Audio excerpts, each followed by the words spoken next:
اس وقت اگر ہم دیکھیں تو پوری دنیا میں 4 قسم کے قانون چل رہے ہیں.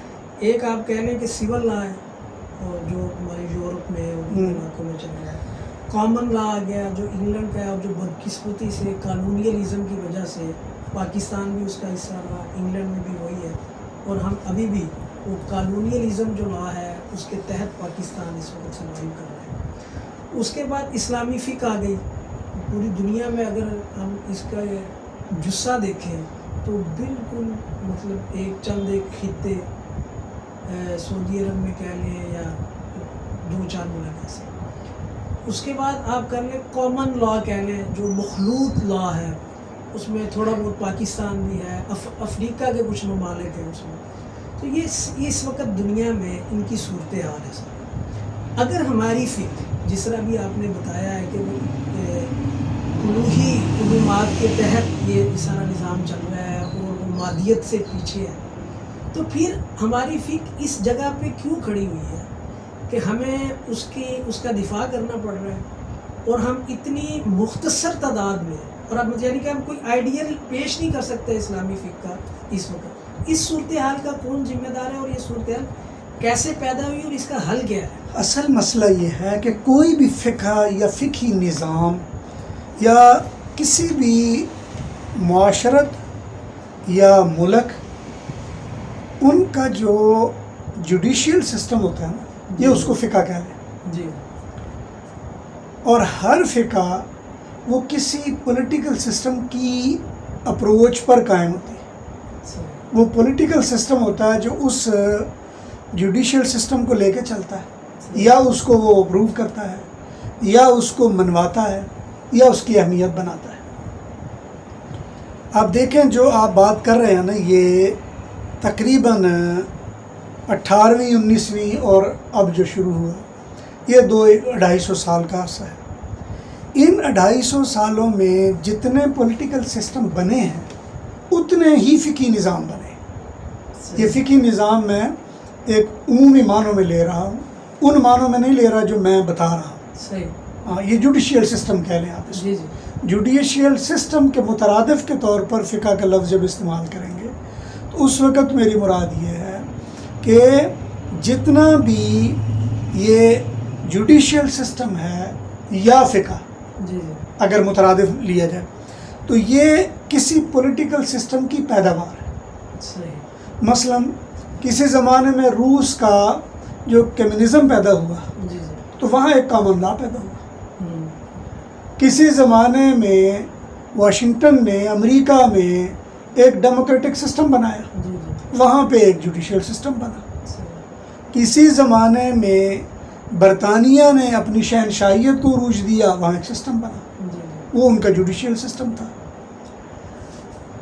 ہمارا المیہ یہ ہے کہ جو دنیا میں سب سے زیادہ پاورفل، مضبوط اور زیادہ تجربے کی بنیاد پر قائم نظام تھا، وہ ہم نے، اگر آپ اس کو لمیٹائز کرنا چاہیں تو 1922-23 کے بعد وہ یتیم ہو گیا. اس لیے کہ آپ کا اسلامی سسٹم کہیں نہیں ہے. اسلامی پولیٹیکل سسٹم ہوگا تو وہاں فقہ بمانی اسلامی فقہ وہاں سروائیو کرے گی. اگر آپ کہیں کہ برطانیہ میں اسلامی فقہ سروائیو کر لے تو نہیں کر سکے گی. اگر آپ کہیں پاکستان میں اسلامی فقہ سروائیو کرے تو وہاں یہاں پچر لگانے پڑیں گے، جیسے ہم لگا رہے ہیں. اسلامی بینکنگ کا پچر لگ رہا ہے، اور اسلامی عدالتی نظام کا پچر لگ رہا ہے، اور عدالتوں میں ایسے قوانین امینڈ کیے جا رہے ہیں جو اسلامائز کرنے کے چکر میں ہیں. جی. اور یہ بنیادی طور پر یوں سمجھ لیں کہ یہ پچر بازی ہے، اور پچر بازی کبھی بھی کسی ایک سسٹم کا فائدہ آپ کو نہیں لینے دیتی. وہ پچر ہوتے ہیں، جب تک چل جائیں، نہیں چلیں تو لوگوں نے الزام تو اسی پر دینا نا جو ہے.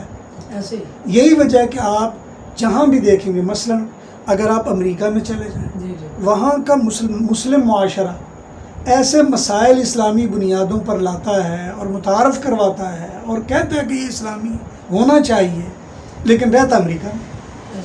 برطانیہ میں لوگ کہیں کہ جی اینج اسلامی چیزیں، اے اسلام ہونا چاہیے، اینج اسلام ہونا چاہیے، لیکن رہتا برطانیہ میں. اور آپ پاکستان میں باوجود اس کے ایک مسلمان ملک ہے، لیکن یہاں جو بھی ہے نہ آپ کا عدالتی نظام اسلامی ہے، نہ آپ کا بینکنگ سسٹم اسلامی ہے، ایسے نہ آپ کا پولیٹیکل سائنس اسلامی ہے، ایسے یعنی پولیٹیکل سسٹم اسلامی نہیں۔ اب آپ کو پچر لگانے پڑتے ہیں، ان پچروں کے لیے آپ کو 2-4 چیزیں آگے کر دیتے ہیں کہ دیکھو جی یہ سارا کچھ اسلامی ہو گیا، اور ہم بھی کہتے ہیں آہو جی کچھ نہ کچھ تو ہو ہی گیا، تو گزارا کر لیتے۔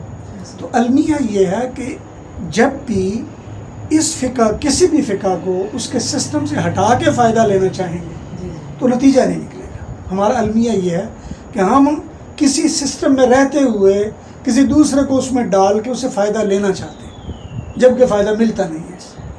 یعنی کہ اسلامی فقہ سے اگر کما حقوق فائدہ لینا ہے جی تو ہمیں پولیٹیکل طور پہ ظاہر بات ہے، مضبوط ہونا پڑے گا۔ بھی ظاہر بات ہے، جب اسلامی پولیٹیکل سسٹم ہوگا تو اسلامی فقہ کو فائدہ دے گی نا۔